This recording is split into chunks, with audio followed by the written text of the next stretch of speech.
On y va.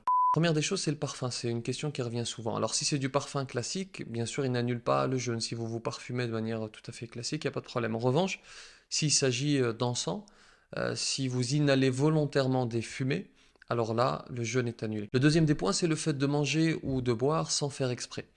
Il y a un hadith à ce propos, un hadith du prophète sallallahu alayhi wa sallam dans lequel il nous explique que c'est Allah subhanahu wa ta'ala qui nous a abreuvés, qui nous a nourris. Alors là, dans ce cas, il faut poursuivre le jeûne. Il faut le poursuivre, mais pour l'école de l'imam Malik, il faut le rattraper. Donc vous poursuivez, le jeûne n'est pas invalidé, puisque vous ne l'avez pas fait exprès, on ne parle pas du fait de boire ou de manger volontairement. Là, le jeûne, bien sûr, est annulé lorsque c'est volontaire.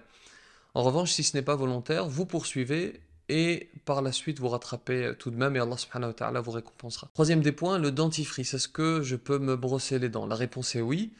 Simplement, il faut faire attention à ne pas avaler ce dentifrice. Parce que sinon, le jeûne est invalide. Alors le mieux, c'est de ne pas prendre le risque. Mais si vous le faites soigneusement, avec précaution, alors vous pouvez le faire sans problème et le jeûne est toujours valide, Inch'Allah. Quatrième des points, ce sont les injections. Est-ce que je peux, pour une raison ou une autre, notamment des traitements, etc., est-ce que je peux prendre une injection? La réponse est oui, si ce n'est pas nutritif. S'il n'y a pas de nutriments dans l'injection. Si en revanche c'est nutritif, alors là, le jeûne est annulé. Cinquième des points, les gouttes dans les yeux, dans les oreilles, dans le nez. Alors vous pouvez, si ça n'arrive pas jusqu'à l'œsophage, si vous savez que telle goutte, si vous prenez telle goutte, ça arrive à l'œsophage, là, votre jeûne est annulé. Alors si vous devez les prendre absolument parce que vous avez un traitement, parce que le médecin vous le demande, là on ne discute pas, vous ne jeûnez pas et vous rattrapez votre jeûne par la suite.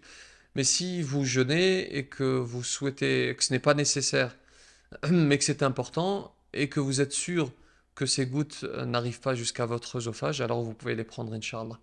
Le sixième des points, les rapports intimes. Bien sûr, les rapports intimes annulent le jeûne de manière très claire, de manière unanime. Alors là, il y a une petite précision à apporter. Donc là, on parle des rapports intimes complets.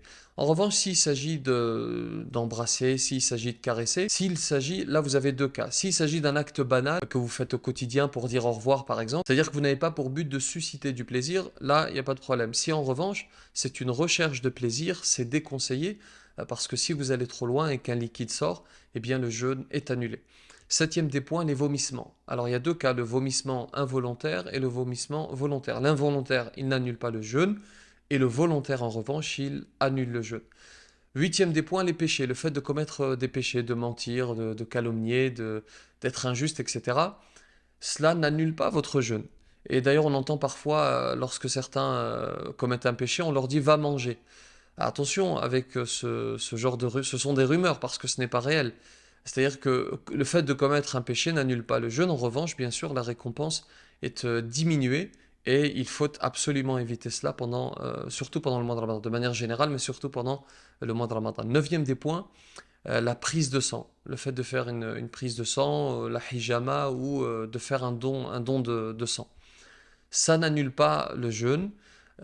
Simplement, il faut faire attention parce que lorsqu'on jeûne, on est quelque peu affaibli. Et si, en plus de cela, on fait une prise de sang, on risque de s'affaiblir encore plus. Donc oui, c'est autorisé, ça n'annule pas le jeûne. Et Allah subhanahu wa ta'ala, bien sûr, met la baraka chez l'être humain lorsqu'il jeûne.